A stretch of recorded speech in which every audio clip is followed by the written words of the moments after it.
शाम के 6 बजने वाले हैं। मैं हूं आपके साथ विभा उपाध्याय। वक्त है 6 के 6 का। इस बुलेटिन में हम आपको बिहार की सबसे महत्वपूर्ण खबरें दिखाएंगे। देश और विदेश की खबरों से भी होंगे आप रूबरू। साथ ही लॉ एंड ऑर्डर की खबरों की जानकारी हम आप तक पहुंचाएंगे। कारोबार और बाजार का भाव बताएंगे। खेल से जुड़ी जानकारी भी हम आपको देंगे और मनोरंजन की खबरों से आपका मनोरंजन भी करेंगे। तो चलिए बुलेटिन की शुरुआत करते हैं बिहार की सबसे बड़ी खबर से।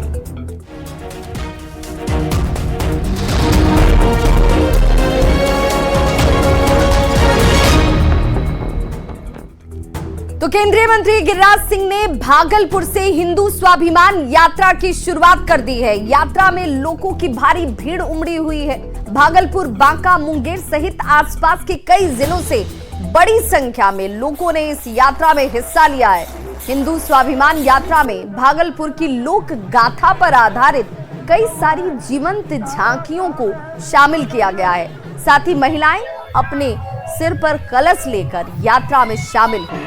गिरिराज सिंह ने जिला स्कूल मैदान में जनसभा को संबोधित किया और कहा कि दंगा फसाद करना उनकी यात्रा का मकसद नहीं है। उन्होंने ये भी कहा कि इस यात्रा में आरजेडी, कांग्रेस, कम्युनिस्ट सहित सभी पार्टियों के हिंदू शामिल हैं।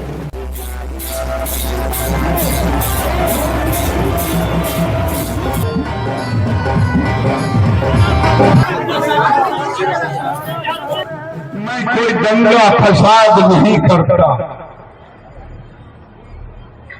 सुना है तेजस्वी भाई का यात्रा परसों उन्होंने रद्द कर दी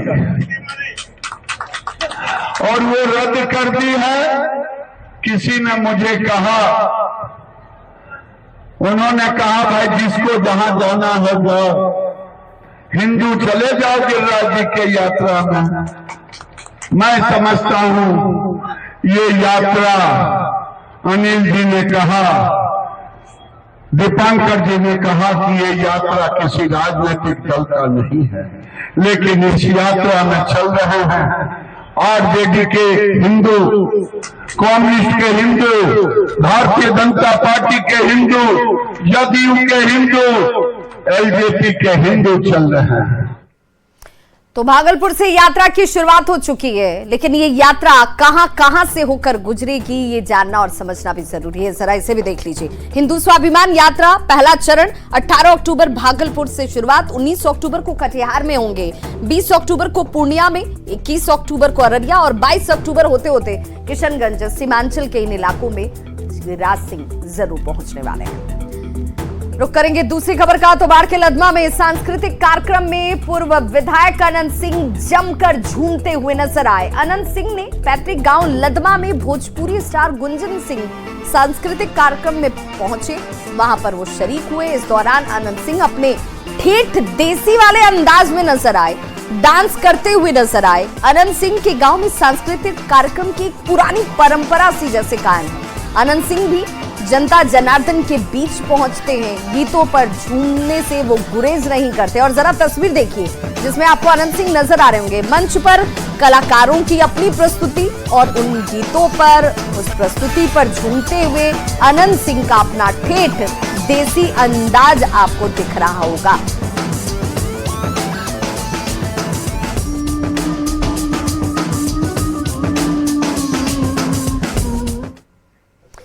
सिवान, छपरा और गोपालगंज में लगातार जहरीली शराब पीकर मरने वालों की संख्या बढ़ती नजर आ रही है। शराब पीने की वजह से अब तक कई लोगों ने अपनी जान गंवा दी और अब संख्या जो है वो 40 के पार जा चुकी है। सिवान में अब तक 28 लोगों की मौत हो गई है, छपरा में 12 लोगों की मौत हुई है और गोपालगंज में 2 लोगों की जान गई है। 3 तस्वीरों के जरिए रोते बिलखते परिजन हैं। बेसुध पड़ा घर के लोग आपको नजर आ जाएंगे। एम्बुलेंस की गाड़ियां नजर आ जाएंगी। 30 लोग इलाजरत भी बताए जा रहे हैं जो विभिन्न अस्पतालों में अपना इलाज करवा रहे हैं। पुलिस लगातार इस मामले पर एक्शन लेती हुई नजर आ रही है।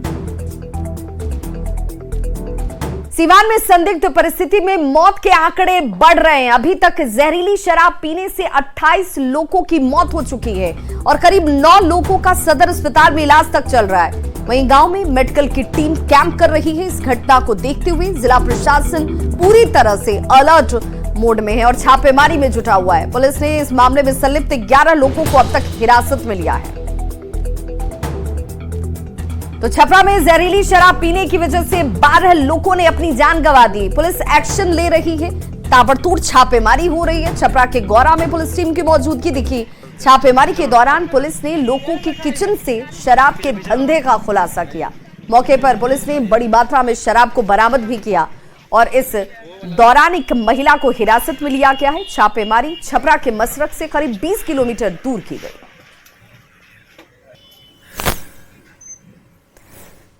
तो सिवान, छपरा और फिर गोपालगंज में जहरीली शराब पीने से मौत के बाद पुलिस प्रशासन इस वक्त अलर्ट पर है। प्रशासन सभी जिलेवासियों से जहरीली शराब से अपने आप को दूर रखने की माइकिंग करता हुआ नजर आता है।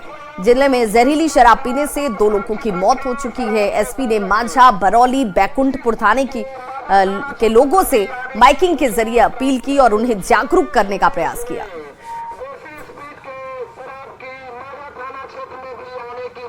वहीं बड़ी खबर इस वक्त बेतिया से आ रही है, जहां जेडीयू के राष्ट्रीय महासचिव मनीष वर्मा की तरफ से एक बड़ा बयान दिया गया है। जहरीली शराब से मौत का शराबबंदी से कोई संबंध नहीं है। जिन राज्यों में शराबबंदी नहीं है वहां भी ऐसी घटनाएं आती हैं, सामने दिखती हैं। दोषियों को सरकार सख्त सजा देगी। मनीष वर्मा का यह बयान आता है चंद लोगों के निजी स्वार्थ के लिए लोगों को मौत के मुंह में धकेला गया। देखिए, जिम्मेवार इसमें जब खोजिएगा तो व्यवस्था में जो लोग हैं वो अपनी मुस्तैदी से तो लगे रहते हैं, लेकिन कुछ जो लोग हैं जो आर्थिक लाभ के लिए, इस तरह का पैसा कमाने के लिए जहरीली शराब बेचते हैं, ये उसके जिम्मेदार लोग हैं। और इसको कई लोग हैं जो शराबबंदी से जोड़ते हैं, तो मैं इसको नहीं मानता हूँ। कई राज्य ऐसे हैं जहाँ पे शराब जारी है, शराबबंदी लागू नहीं है, वहाँ भी इस तरह की घटनाएं होती रहती है। और बड़ी खबर पटना से, जहां बाढ़ से नुकसान का जायजा लेने आएगी केंद्रीय टीम। ये बड़ी खबर आ रही है, केंद्रीय टीम पटना आएगी, बाढ़ से हुए नुकसान का जायजा लेगी। 20 अक्टूबर को 2 दिवसीय दौरे पर पटना पहुंचेगी केंद्रीय टीम। 21 और 22 ये वो 2 तारीख है जब 21 और 22 अक्टूबर को बाढ़ प्रभावित इलाकों का दौरा किया जाने वाला है केंद्रीय टीम की तरफ से। 22 अक्टूबर की शाम केंद्रीय टीम की पटना में बैठक होगी। 7 सदस्यीय टीम का नेतृत्व गृह विभाग के संयुक्त सचिव करने वाले हैं। बिहार सरकार का आपदा प्रबंधन विभाग की बैठक को लेकर तैयारियां जो है वो भी शुरू हो गई हैं। और अब बात बिहार में होने वाले उपचुनाव की कर लेते हैं। बिहार की 4 सीटों पर उपचुनाव होना है, जिसे लेकर बीजेपी के जो प्रदेश अध्यक्ष हैं दिलीप जायसवाल, उनका बयान सामने आया। दिलीप जायसवाल ने कहा कि हम लोगों ने अपने चुनाव प्रचार की तो शुरुआत पहले ही कर दी है। हमें लगता है कि हम लोग 21 अक्टूबर तक कैंडिडेट की घोषणा भी कर देंगे और हमारा नॉमिनेशन भी हो जाएगा। मैं कल तरारी गया था, भोजपुर जिला में, और हम लोगों ने अपने चुनाव प्रचार की शुरुआत कर दी है और हमें लगता है कि 21 तारीख तक हम कैंडिडेट की घोषणा भी करेंगे और हमारा नॉमिनेशन भी हो जाएगा। तो बहुत जल्द ही नॉमिनेशन भी हो जाएगा और कैंडिडेट की घोषणा भी हो जाएगी। और अब बात लॉ एंड ऑर्डर की।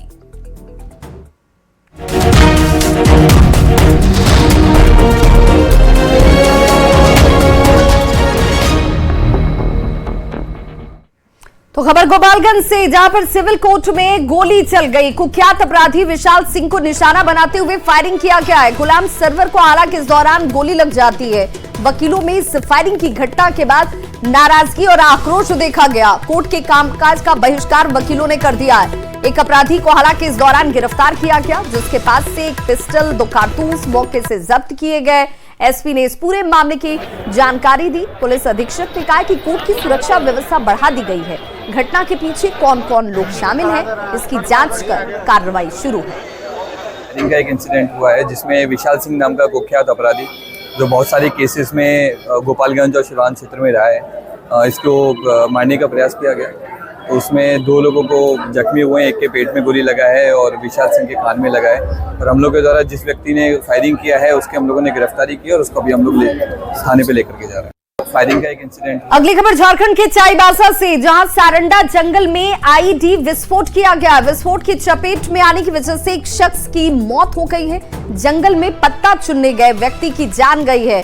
नक्सलियों ने सुरक्षा बल के जवानों को निशाना बनाने के मकसद से इस आईईडी बम को प्लांट किया हुआ था, जिसकी जद में यह शख्स आ जाता है। बताया जा रहा है कि यह पत्ता चुनने के लिए गया हुआ था जंगल में, और तभी आईईडी के संपर्क में आने की वजह से इसकी जान चली गई। जराईकेला थाना क्षेत्र की ये घटना है।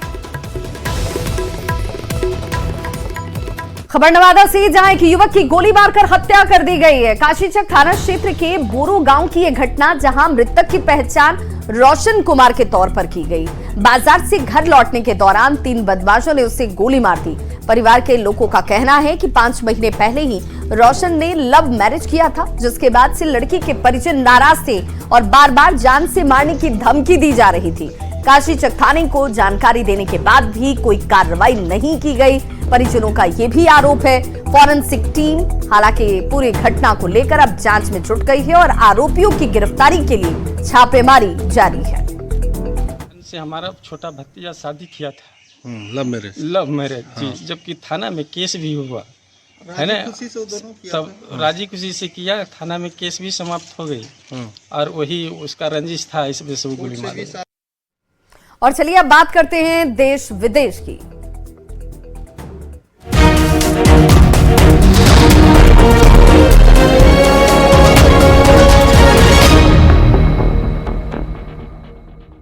तो झारखंड में विधानसभा चुनाव की तारीखों का ऐलान हो चुका और अब तमाम राजनीतिक दल जो है वो सीट शेयरिंग को लेकर अपनी अपनी तैयारियों में जुटे हुए थे। एनडीए में अब सीट शेयरिंग फाइनल हो चुकी है। रांची में इसकी घोषणा तक कर दी गई। इसके मुताबिक बीजेपी 68, आजसू 10, जेडीयू 2 और एलजेपी आरवी 1 सीट पर चुनाव लड़ेगी। चुनाव के लिए बीजेपी ने अपने सहयोगी दलों के साथ सीटों का बंटवारा तय कर लिया है। बीजेपी के चुनाव प्रभारी शिवराज सिंह चौहान और सह प्रभारी हेमंत बिश्व शर्मा ने रांची में एक ज्वाइंट प्रेस कॉन्फ्रेंस किया और इस बात की जानकारी दी। सीट शेयरिंग फाइनल होते ही बीजेपी जल्द ही अपने उम्मीदवारों के नामों का ऐलान भी अब कर सकती है। वैसे शेयरिंग के मुताबिक सीट भी फाइनल हो चुके हैं। सिल्ली, रामगढ़, गोमिया, ईचागढ़, मांडू, जुगसलाई, डुमरी, पाकुड़, लोहरदक्का और मनोहरपुर सीट पर आजसू चुनाव लड़ेगी, यानी कि वो अपने कैंडिडेट यहां से उतारेगी। तो रांची से बड़ी खबर आ रही है। आजसू अध्यक्ष सुदेश महतो की तरफ से बड़ा बयान दिया गया है। प्रधानमंत्री नरेंद्र मोदी के चेहरे पर ही चुनाव लड़ा जाएगा। झारखंड विधानसभा का चुनाव भी प्रधानमंत्री नरेंद्र मोदी के चेहरे पर ही होना है। विधानसभा चुनाव के लेकर ये बड़ी जानकारी। टुंडी सीट पर चुनाव लड़ना चाहते हैं सुदेश महतो। ये भी खबर, टुंडी सीट पर अभी भी बातचीत जो है वो चल रही है, जो खबर इस वक्त सामने आ रही है। तो अब एनडीए की तरफ से सीट शेयरिंग हो चुकी, लेकिन झारखंड कांग्रेस का क्या होगा? तो झारखंड कांग्रेस महासचिव राकेश सिन्हा ने एनडीए सीट शेयरिंग पर निशाना साधा। राकेश सिन्हा ने कहा कि बीजेपी के ऊपर गठबंधन का इतना दबाव है कि वो अब एनडीए को समेटने में ही लगी हुई है। आजसू की हालत ये है कि उसे 1 दर्जन सीट भी नहीं मिल पाई। झारखंड कांग्रेस के पूर्व अध्यक्ष राजेश ठाकुर ने भी इसे लेकर जमकर निशाना साधा।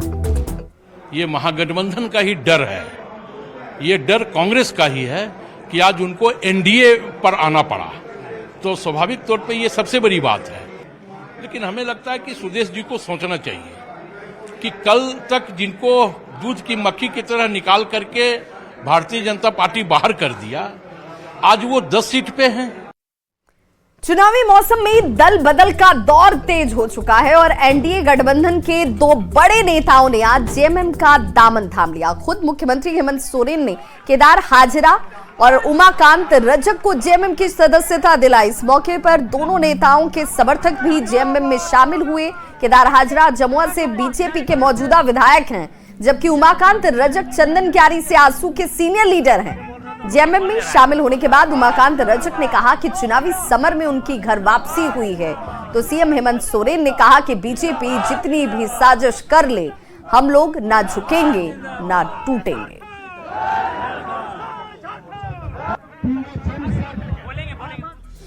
खबर यूपी के बहराइच से, जहां शांतिपूर्ण तरीके से नमाज अदा की गई। चप्पे चप्पे पर हालांकि सुरक्षा के दृष्टिकोण से अलर्ट किया गया था और पुलिस फोर्स की तैनाती थी। एडीजी, डीएम, एसपी गश्त करते नजर आ रहे हैं। महाराजगंज छोड़ सभी मस्जिदों में नमाज जो है वो अदा की गई है। तो शांतिपूर्ण तरीके से नमाज अदा कर ली गई। यूपी के बहराइच से ये बड़ी खबर, जहां पर चप्पे चप्पे पर आप देखिए पुलिस के जवान आपको अलर्ट मोड पर खड़े नजर आएंगे। एडीजी, डीएम, एसपी खुद भी गश्त करते हुए ग्राउंड जीरो पर दिखे। तो वहीं बहराइच हिंसा के 5 आरोपियों को जज ने 14 दिन की न्यायिक हिरासत में जेल भेज दिया है। आज सुबह आरोपियों की पेशी कराई गई थी। सीजीएम आवास पर ही ये पेशी हुई। सुरक्षा कारणों की वजह से जज के आवास पर ही इन्हें पेश कराया गया। तो 14 दिनों की न्यायिक हिरासत में ये सभी 5 आरोपी जो हैं वो भेजे जा चुके हैं। सुरक्षा कारण बताया जा रहा है, जब इसको मद्देनजर रखते हुए जज के आवास पर ही इनकी पेशी होती है। हिंसा के ये 5 आरोपी न्यायिक हिरासत में इस वक्त। आपको बता दें कि बहराइच को सुलगाने की कोशिश करने वालों के खिलाफ यूपी की पुलिस एक्शन मोड में है। मूर्ति विसर्जन जुलूस के दौरान राम गोपाल मिश्रा की गोली मारकर हत्या के मामले में एसटीएफ ने मुख्य आरोपी सरफराज और तालिब का एनकाउंटर कर दिया है। सरफराज हमीद का बेटा है। बताया जा रहा है कि हमीद की छत से ही युवक राम गोपाल को गोली लगी थी। प्रशासन ने बहराइच हिंसा के मामले की मुख्य आरोपी हमीद की प्रॉपर्टी की जांच भी अब शुरू कर दी है। पाकिस्तान के पूर्व पीएम नवाज शरीफ को भारत से रिश्तों की चिंता अब सताने लगी है। भारतीय मीडिया से नवाज ने कहा कि 75 साल इसी तरह से गुजर गए और 75 साल बर्बाद ना करें। उन्होंने विदेश मंत्री जयशंकर की पाकिस्तान यात्रा को लेकर भी कहा कि ये एक शुरुआत है। उम्मीद है कि भारत और पाकिस्तान अतीत को पीछे छोड़कर एनर्जी, क्लाइमेट चेंज जैसी फ्यूचर की समस्याओं से निपटेंगे। नवाज शरीफ ने कहा कि हमें वहीं से शुरुआत करनी चाहिए जहां हमने छोड़ा था। पिछले 75 साल ऐसे ही बीत चुके हैं, अब 75 साल और बर्बाद ना करें। तो बांग्लादेश की पूर्व प्रधानमंत्री शेख हसीना के खिलाफ गिरफ्तारी वारंट जारी कर दिया गया है। बांग्लादेश की इंटरनेशनल क्राइम ट्रिब्यूनल ने 18 नवंबर तक कोर्ट के सामने पेश होने के आदेश दिए हैं। बांग्लादेश की पूर्व प्रधानमंत्री शेख हसीना और 45 अन्य लोगों के खिलाफ गिरफ्तारी का वारंट जारी किया गया है। जिन लोगों के खिलाफ ये वारंट जारी किया गया है उनमें आवामी लीग के कई शीर्ष नेता भी शामिल हैं। इन पर हाल ही में हुई छात्र आंदोलन के दौरान मानवता के खिलाफ कथित तौर पर अपराध का आरोप है।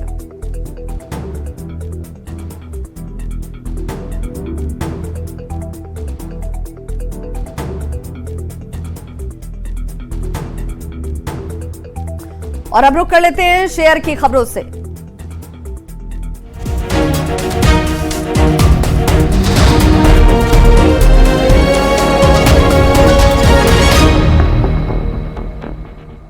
तो शेयर बाजार में 3 दिनों से लगातार गिरावट दर्ज की जा रही थी, लेकिन अब उस पर आज कहीं ना कहीं ब्रेक लग गया। और बैंकिंग और ऑटो शेयरों में तेजी के साथ हफ्ते के आखिरी कारोबार दिन जो है वो ऊपर उठते हुए नजर आए। भारतीय शेयर बाजार में लगातार 3 दिन से जारी गिरावट का सिलसिला थम गया। बीएसई सेंसेक्स 218 अंक की बढ़त लेकर 81,224 पर बंद हुआ। वहीं दूसरी तरफ एनएसई निफ्टी 104 अंकों की मजबूती के साथ 24,854 के स्तर पर पहुंच गया। बाजार में आज बैंकिंग और ऑटो स्टॉक्स चमके। सेंसेक्स के 30 शेयरों में से 18 शेयर हरे निशान पर बंद हुए।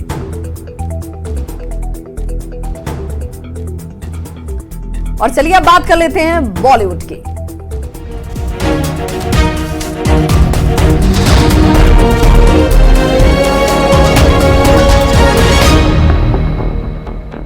तो सलमान खान को मिली धमकी के मामले में मुंबई के वर्ली पुलिस थाने में एफआईआर दर्ज की जा चुकी है। मुंबई ट्रैफिक पुलिस के हेल्पलाइन नंबर पर सलमान खान को लेकर धमकी भरा मैसेज आया था, जिसके बाद मुंबई ट्रैफिक पुलिस ने वर्ली पुलिस थाने में अज्ञात लोगों के खिलाफ मामला दर्ज कराया।